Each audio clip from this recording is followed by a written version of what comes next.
What's up, everybody? It's your boy Sterling from ENT, Welcome. joined by my good friend Joseph. How you doing today, Joseph? I'm doing great today, thank you. We're That's here right. on this great Sunday afternoon Yes, sir. with some big news Big news. on all fronts of Yeah. football. So, most recently, as we all know in the football world, we've had free agency. It's been crazy. Free agency has been nuts. This whole period, since the very beginning all the way up to now, we've been getting news every single day. Yeah. All the time. So we're gonna go over the best free agency signings. So I'll let you introduce to them. So here we have the top 10 free agency signings according to sportingnews.com. You know, I looked through this list and it looks like it does hold up. You know, it's a good list, and I think we're ready to get straight into it. Yeah. So the number one that they have is obviously Devontae Adams, the wide receiver So I for want the to say, Las by Vegas the way, Raiders. I have not seen the list at all yet. Okay. So I'm just going with it. So this is my reactions to it. So number one was Devontae Adams. Devontae Adams. Okay. Franchise tagged and traded to the Raiders, signed for 5 years, $141 million. Yeah. So this changes up the dynamic for the Raiders team for sure. A lot. And this changes it up for the whole entire AFC West as well. Like, thinking about it in context, anytime you're going to go see an AFC West football game, it's basically an all-star game. Literally. Like, all of the teams have stacked lineups. Every team literally should be contending in a certain way. Yep. You know, I think the Raiders should be pushing for a deeper playoff run this year, you know? And then for the Chiefs, make the Super Bowl. Broncos make the playoffs and go deep with Russell Wilson. And then the Chargers to take a step forward and actually make it with that team. Make the playoffs and see how far you can make it. Exactly. And so every one of these teams is trying on to the compete. verge. Yeah. Every one of these teams is right there. And it's like, it's going to be crazy to see how this all unfolds. It's going to be very exciting. And that's a great thing because the AFC West is, you know, it's really bolstered up. It's, you know, it's teams, man. It's crazy. Yeah. And dude, so look, think about all the great games that we've had in this division literally just last year. Like, dude, Raiders and Chargers at the end of the season was a crazy game. There was a Raiders and Chiefs game that was really good this year. Yeah. There was Chargers and Chiefs is always really good. They always compete. And now we're throwing the Broncos in the mix, and every team is getting better. Yep. Like, literally every one of those teams has gotten way better. Yeah. Yeah. Like, if you look at it from an overall standpoint, they went from like 80s to 85s. And they're like the Broncos. Like the Broncos grew exponentially. Yeah. Like the just Broncos with had Russell the biggest Wilson. jump to me. You know, and I feel like the Broncos should have a great season. This is Cortland Sutton's year to break out. You know, but let's get back to the list. Yeah. So Devontae has number one. So he got traded, and then he signed the biggest contract for a wide receiver. So he's the highest paid wide receiver in the league now, which is deserved. To me, it's deserved. So yeah, it's great for the Raiders. And then speaking of the Chargers, at number 2, J.C. Jackson signed for 5 years, $82 million. Yeah, another one going to the AFC West. The Chargers bolstering up that defense with another lockdown corner, and it's like, oh my gosh. Yeah. And they stepped it up. J.C. Jackson and Derwin James both playing side by side on the defense with Joey Bosa. Oh my gosh. And you know, they have a pretty good team. And Khalil Mack. Yeah, Khalil Mack. I don't even know how that's possible. Like, it's like in Madden when you trade for all the good players and it's just like it works out. So J.C. Jackson should have some big implements on the Chargers defense. Poised. He's a poised player. You know, he's a ball hawk. He's always intercepting the ball. And in this division, that's useful. Having somebody who can ball hawk and get you more possessions. You need a number one corner in this division. You need one. Especially now with all the additions in this division. But, man. So, yeah. Chargers bolstering up their defense. And I like to see it. And then the next one is Teron Armstead of the Saints. He has yet to be signed.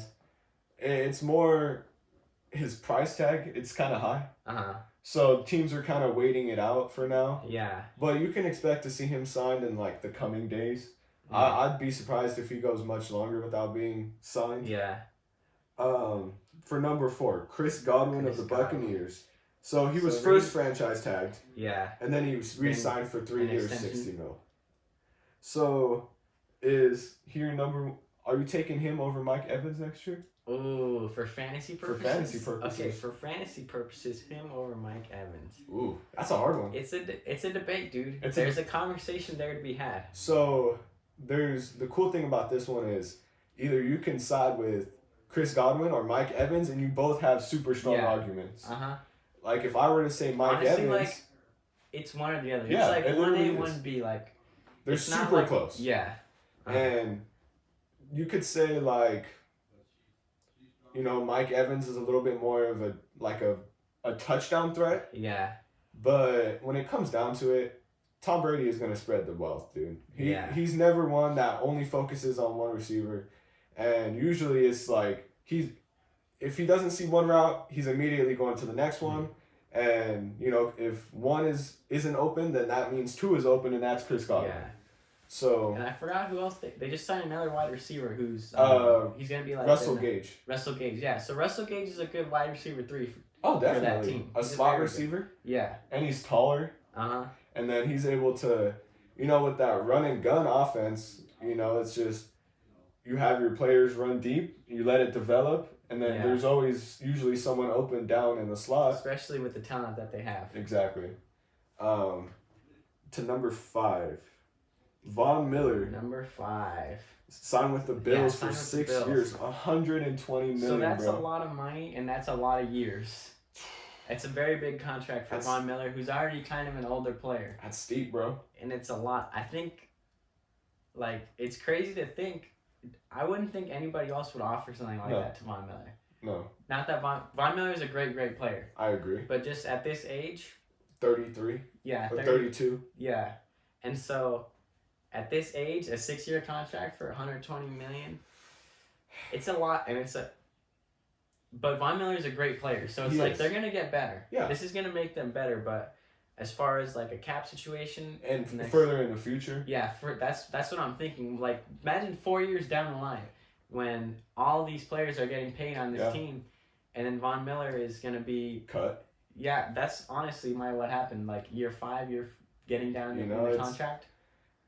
That is because that's kind of how it works when players get big contracts like that and they start to produce less and they decline. Yeah, and especially with age. Yeah. So, what would you grade this trade? What would I grade this signing? Yeah, or this signing. Excuse me. I would grade it a B+. B+. That's a little generous. Yeah, it's just that he's that good of a player that I'm like, for these first couple years, it's going to be really good. And they're a team who's trying to compete. Yeah. They're trying to contend. Yeah. And so they've been on the verge. They made it to the AFC Championship 2 years ago. They did. So, like, this is a move that's going to help them out, but it's like, on the downside, it's a really long contract for him, and it's a lot of money. And it's just... So it's like, maybe I'll just go B, but... It's in between B and B+ to me. I have C+ on my grade book. Okay. You know, as much as I do like Von Miller, I feel like giving a player a contract like this, there's bound to be like something. Issues. There's bound to be issues at some point. And especially once he's old, like, bro. When you're 38, you're expendable, and that's the thing. You're expendable. The NFL is such a young league. They bring in players from college every single year, and just like that, a defensive line can come out of college and take your spot immediately, and then your numbers start to decline, and then you don't get playing time. 37, 38 years old. Yeah. Like. Still getting paid top dollar. Yeah. So it's one of those things. That's why I graded it as C+. There's an upside and there's a downside to it for sure. And at number 6, Chandler Jones signed with the Raiders for 3 years, $51 million. The Raiders again. The AFC West strikes again. Yep. And so we've seen what Chandler Jones can do, bro. Yeah. He's one of the best pass rushers in the NFL. 5.5 sacks in one game. Mm-hmm.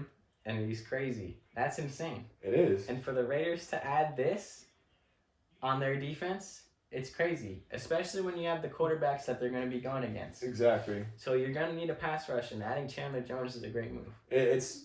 You know, we had to trade away Yannick Ngakoue, in order to kind of make space for Chandler Jones in his contract.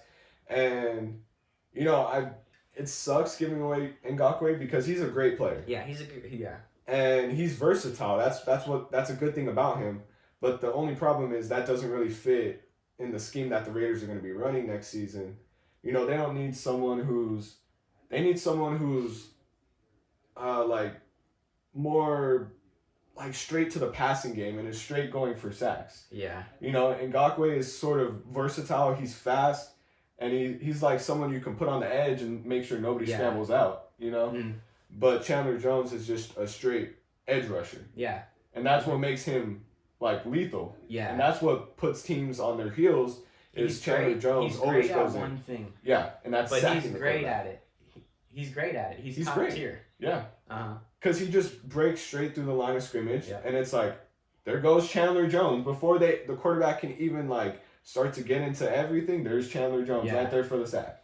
You know, but it's just something that had to happen in order to make room for him.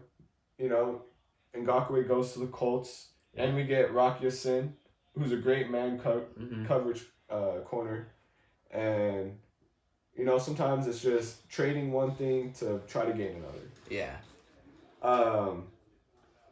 Number 7, Orlando Brown Jr. Getting franchise tagged by the Chiefs. You know, it's with offensive linemen, they're the most important players on your team, and their stats don't show for fantasy, but we do give love to the O-line. Yeah, they're the most underappreciated. They hold it down. Yeah. They hold it down, dude. Offensive line is it's a deal breaker, bro. And it's a hard position. The difference between a terrible offensive line and a great offensive line, bro, is so much. It really does. Yeah. Because it's a huge impact. A bad O-line, you can't run the ball. Yeah. You barely can pass. Do anything. You can't do anything.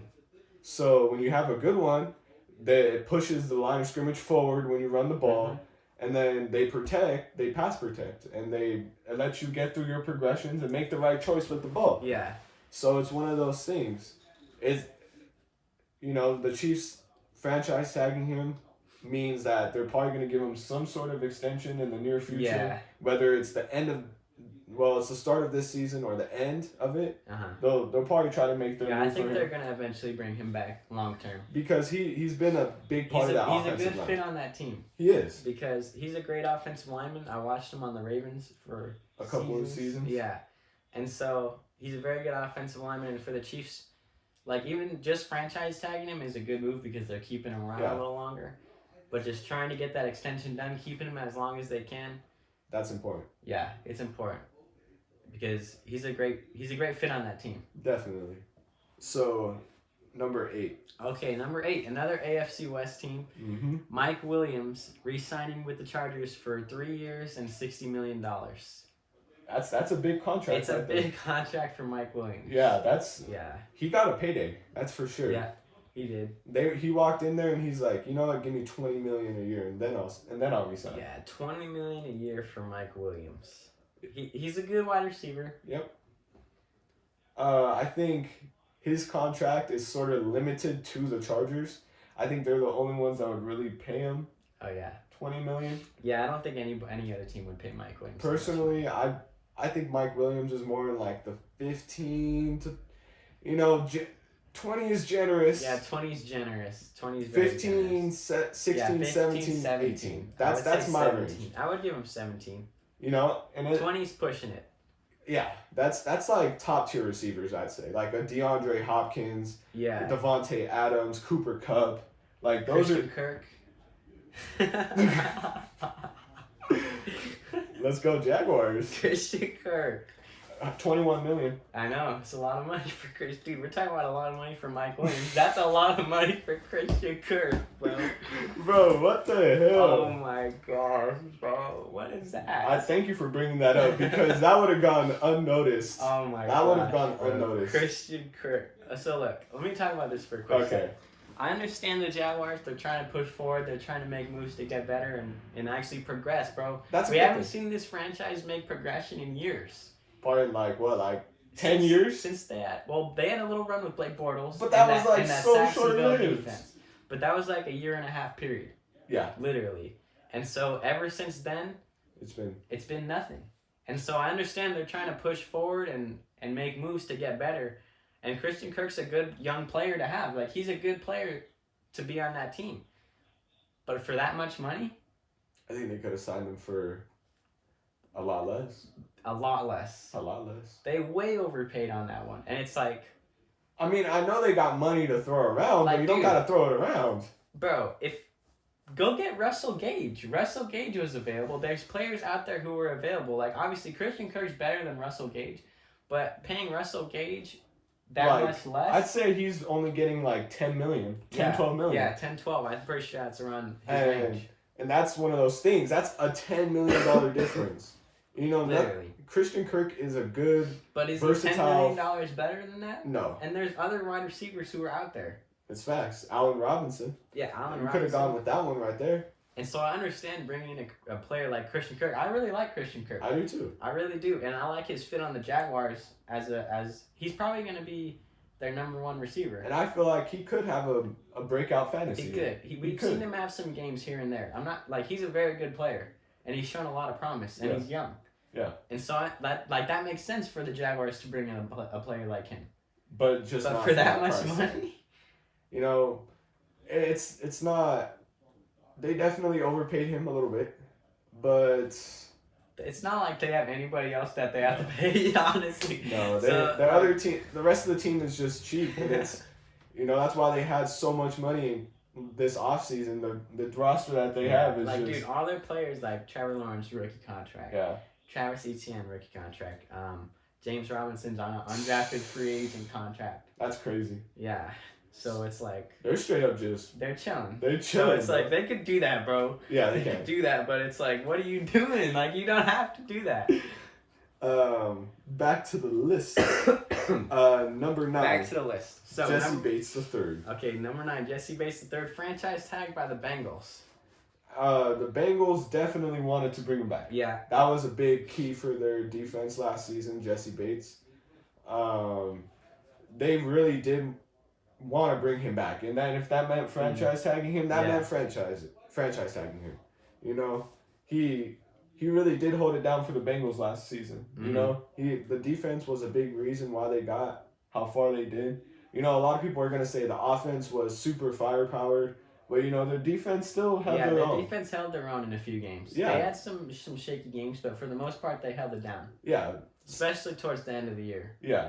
Like, against the Rams, they kept it close the entire thing. Yep.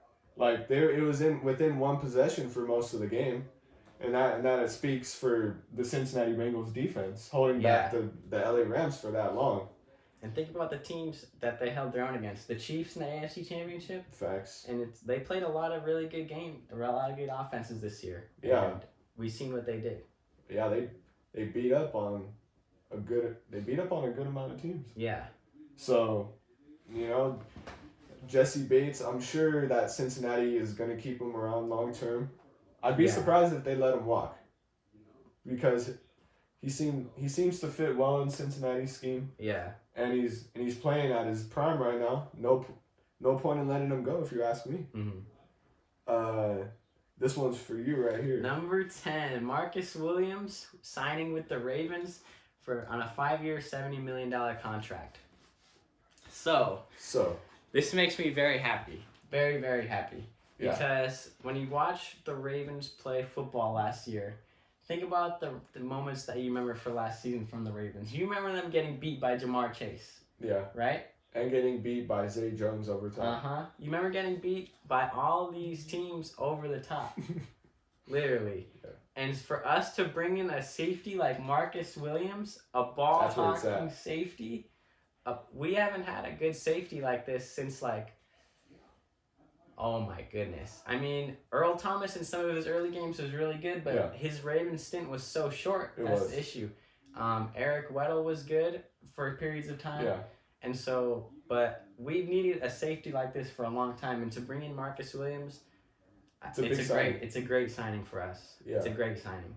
And we're trying to compete in the AFC. Mm-hmm. And to compete in the AFC, you need a player like that. You do. With all these quarterbacks and all these weapons that just keep coming to the AFC, bro. All these players are coming to the AFC. They want to play in the AFC. Yeah, and so when you're playing teams like that, you need a safety like that. And a safety like that is going to help our defense a lot. And we're getting a lot of our players back. Marlon Humphrey's coming back. Marcus Peters coming back. You guys signed... That's like the majority of our secondary right there is coming back. And we just got Marcus Williams. Who did you sign on the defensive line?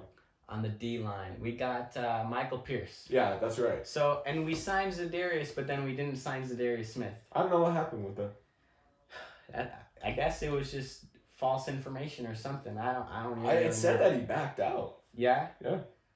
Man. Where is he going to go? I'm not sure. He hasn't been signed yet. And the Ravens signed Michael Pierce after that, and that's going to take up the majority of our cap. Yeah. So I'm not even sure if we have the room to bring back Zadarius anymore. All right, then, ladies and gentlemen, thank you so much for watching another episode of ENT Fantasy Football Podcast.